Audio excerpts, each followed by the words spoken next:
Hi all, this is Jerry from Ohio again. This is my second PSA reveal. This shipment has been sitting for about 3 months, ready to be opened. I did receive the grades way back when, I can't remember them, so we're going to rediscover them again as we go through this. Initially, this batch of 26 were shipped to PSA on July the 10th. They arrived at PSA on July the 17th. PSA logged them on 8/3, so a couple of weeks there. The grading took place, it went into grading on 8/9, and then it took a couple of months for those to be completed. And then they were completed on 10/16, October 16th, and delivered back to me on October 18th. There are 26 in this batch.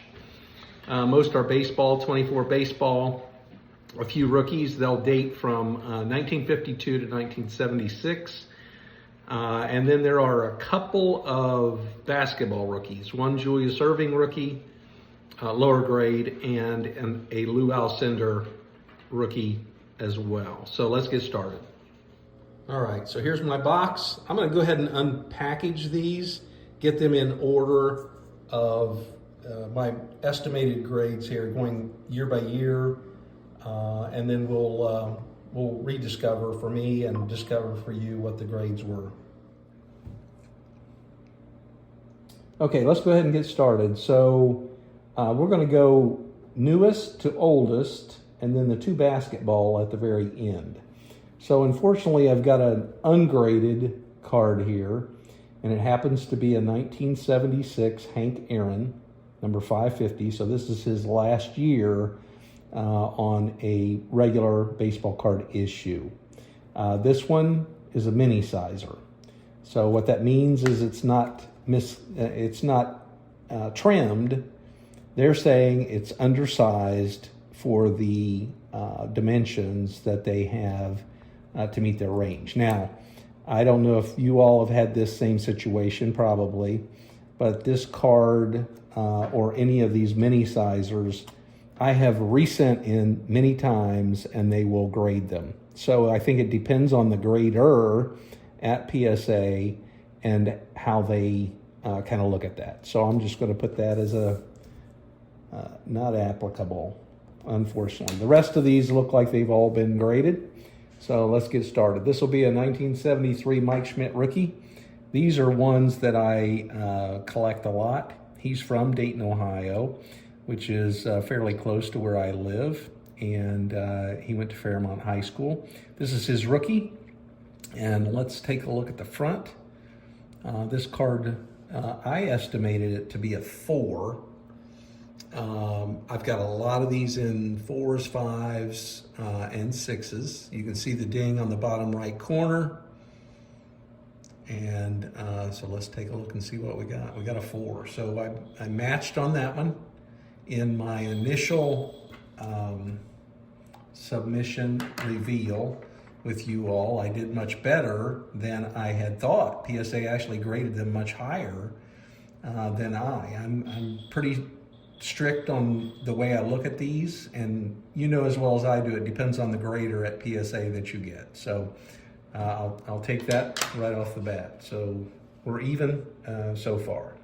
All right, so this next one's going to be a 1972 Roberto Clemente in action. Let's cover him up here. This is a good looking card. I estimated this to be a 6. It's pretty well centered. And we got a 7. I'll take that. I think the centering on that's really nice. The corner's very sharp.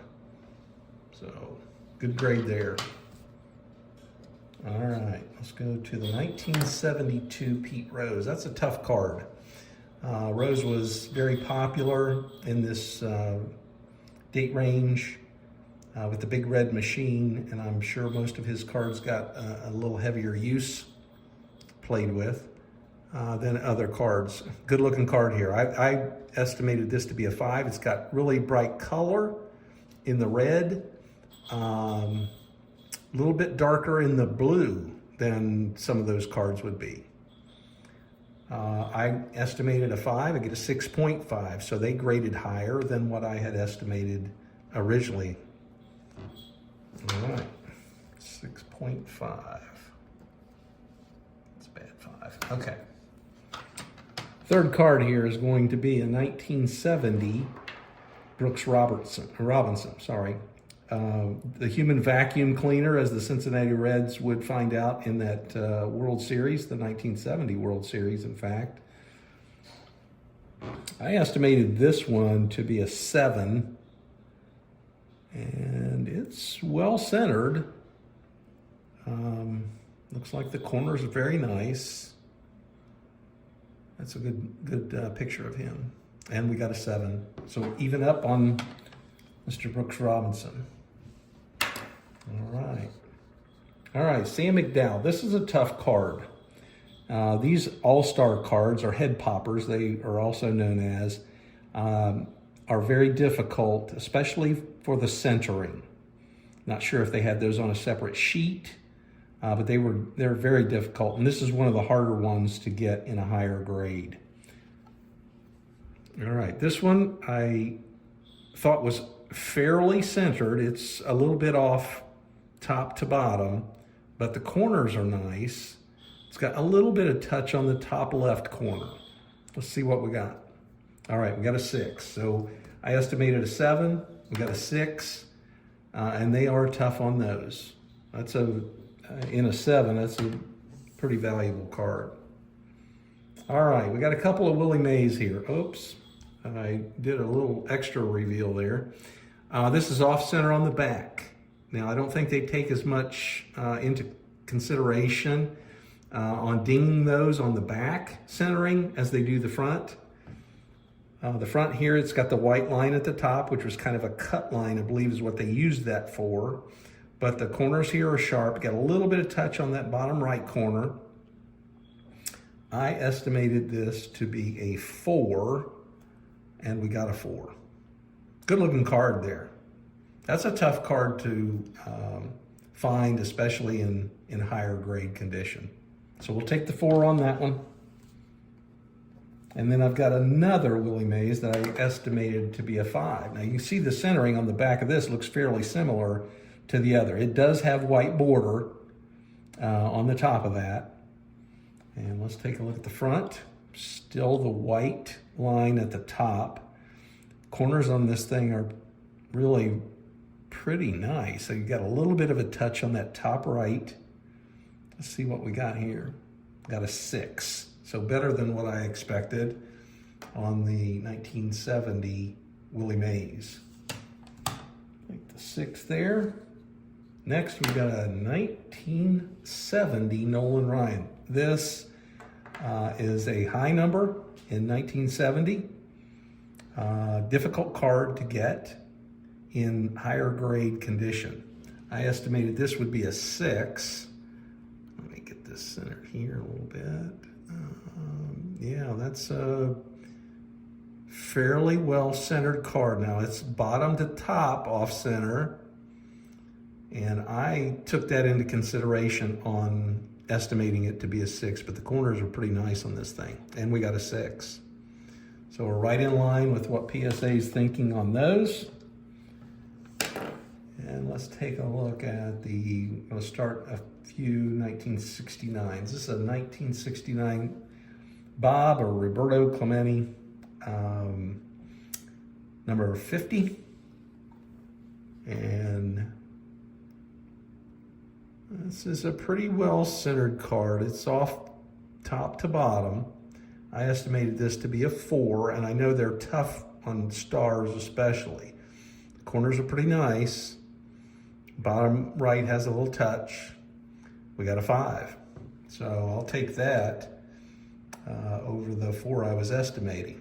I think I was considering that bottom right corner in the grading there. So we'll take a 5 there. All right, the next one is another Willie Mays. It's the 69 Willie Mays. This one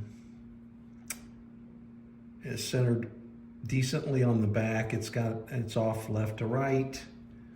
And the corners here are not quite as sharp. I estimated this to be a 5, but now that I look at it, I think it might be a little bit lower grade because of those bottom 2 corners there. And they gave it a 6. I'll take that, especially on a Willie Mays. That's a tougher card too. Again, you find a lot of these star cards. When we were younger, we were playing with these cards, and we liked the stars better than, you know, the common guys. All right, up on that one. I thought that might take a little downgrade.